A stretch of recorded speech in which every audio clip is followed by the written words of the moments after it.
Today is both an exciting and slightly nostalgic day for English football. Gareth Southgate has stepped down as England manager, surely the second best manager in the history of this country. A country that's won one trophy in over 100 years. It's an embarrassment, really, and Gareth Southgate on some level has brought the country far closer to success, more than Terry Venables, Sir Bobby Robson, so many others, Sven, Capello, Roy Hodgson, and we're going to look in this video of who should replace him. There's a few more candidates that have come out in the last 24 hours who could be really strong applicants to take over, and we're just going to start off the video with a breakdown of what Gareth Southgate brought me as an England fan and brought to so many others. The first thing has to be the breakdown of communication in 2016, the Euros losing to Iceland, the way Roy Hodgson kind of addressed media, addressed the fans. It was something from the Victorian era. The coaching was abysmal. The quality of football was shocking. It was actually depressing how bad we were in 2016. And Gareth Southgate came in at a time where the trust between the fans, the trust between the players was at an all-time low, and Roy Hodgson is maybe the worst manager in the history of this country. And Iceland, you have to remember, Gareth Southgate came in at the lowest point in English football history. To lose to Iceland, who had never been in a tournament, he was taking over not just a country that had, been a little bit flat. This wasn't Terry Venables taking over in the 90s, for example, a good set of players. This is a set of players that were completely in transition, and he had to create something out of nothing. Created a back five system in the 2018 World Cup, saw us get out of the group, saw us win our first ever penalties in World Cup knockout football against Colombia. I was lucky enough to be there. It's one of the best days of my life as a football fan, and that is all down to Gareth Southgate. Then you have to talk about the footballing success, and on some level, it is success. It is success. England getting to finals. We've never been to a final outside of England before Southgate, and we've never been to a final since 1966.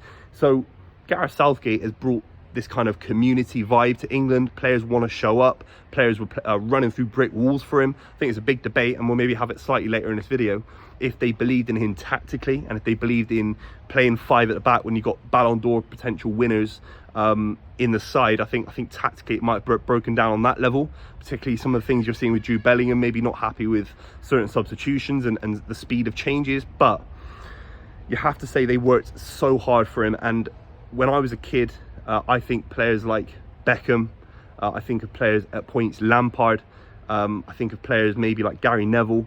When I was a kid, Phil Neville in particular in 2000, they certainly let the country down. David Seaman let the country down. I have to be honest about it. Fantastic players, fantastic servants, but really poor moments. I think Wayne Rooney let the country down in 2006, being naive.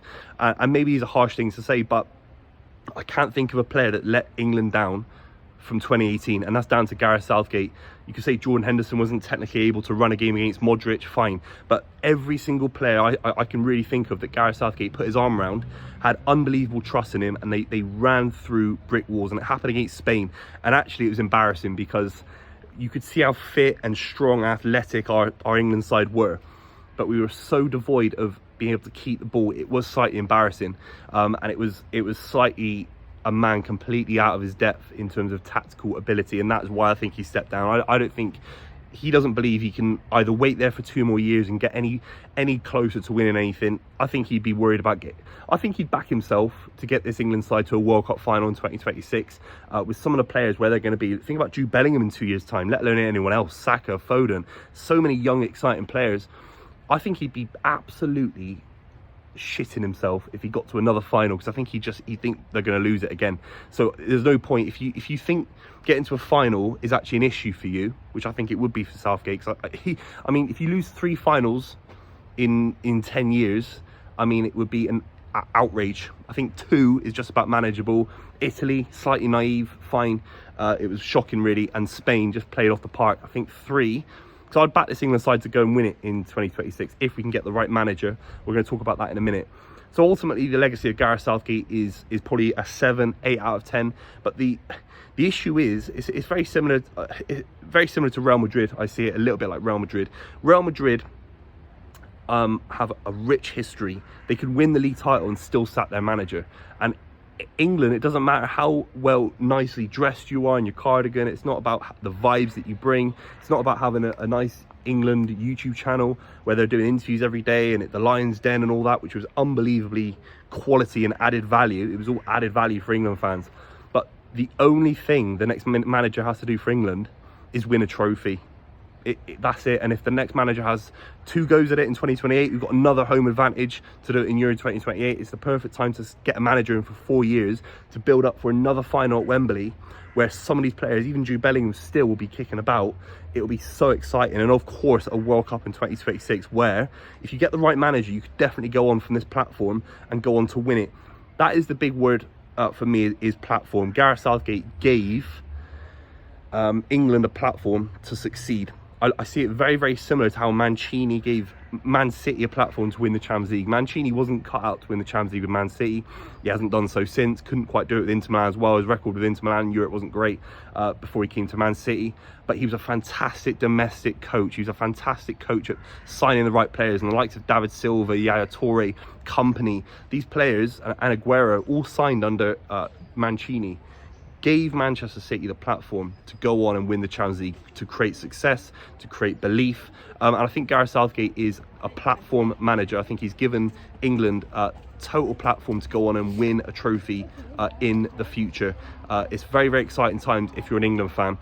Let's just talk about some of the candidates that are going to come on and be potential replacements for Gareth Southgate. A couple of the foreign managers that I'm seeing today is Thomas Tuchel, obviously a Champions League winning manager in his own right, currently out of the job.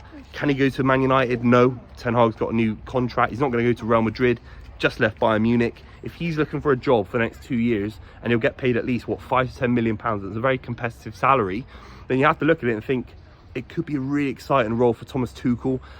I'm hesitant as an England fan because, you know, it's the same when you had Capello. It's not about nationality in this kind of patriotic idiocy way. If England were a country as small as Wales, for example, with the same kind of football lineage, then I think Wales can go out and get a Scottish manager, for example. I think Ireland had Trapattoni. That makes sense for me because they're countries that have got kind of limited resources. But England, as a former World Cup winning nation, getting to finals, representing the likes of Manchester United, Liverpool, Arsenal, all in this country, we should be able to produce a manager, or at least use the England managerial role to develop someone into that position in a way where an England manager is managing England lads and knows the system in and out, and is the best of his kind that wants to accept the job to go forward. And that's just how I see it. So I think it'd be an issue if we had a German after Gareth Southgate's brilliance and being connected to under-21s as well. Obviously Lee Carsley's involved. For me, no, because it's more of a continuation of the same. It stinks of when a manager, a bit like when Mick McCarthy was sacked by Wolves and then they had Terry O'Connor. Terry Connor is assistant afterwards. It's the continuation of a very similar kind of platform. I think you need a little bit of revolution. You need a little bit of impetus. You need to be ambitious if you're in the FA. And I think the most ambitious move for me is Eddie Howe. And obviously I talked about it on the video yesterday. Champions League level manager. He looked very good against PSG, at points against Dortmund and Milan.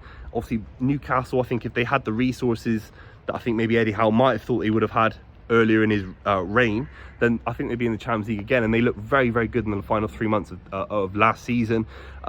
Brand of football's on point. The respect from players would be there because of managing Newcastle United. And Gareth Southgate wouldn't have got Bournemouth into the Premier League. He wouldn't have kept them there. And he wouldn't have got Newcastle into the Champions League early. Yes, people will say, well, why would Eddie Howe leave? But the England role doesn't come around often. And look at how long it took for someone to replace Gareth Southgate. He's had 8 years. If Eddie Howe, you know, he's thinking, am I going to get the Man United job? Am I going to get the Tottenham job? Probably not. And maybe you say at Newcastle, fine.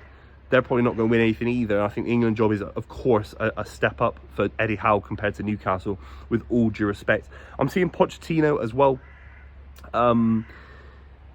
It's a strange one because the Argentine thing, again, not to be about patriotism or anything stupid. The right manager has to come in. I just don't believe that a manager connected to Spurs, Chelsea, getting to finals with Chelsea and losing them would be any more ambitious. Yes, he's a far better coach than Gareth Southgate, but I think I'd rather keep Gareth Southgate and go to Pochettino, to be completely honest.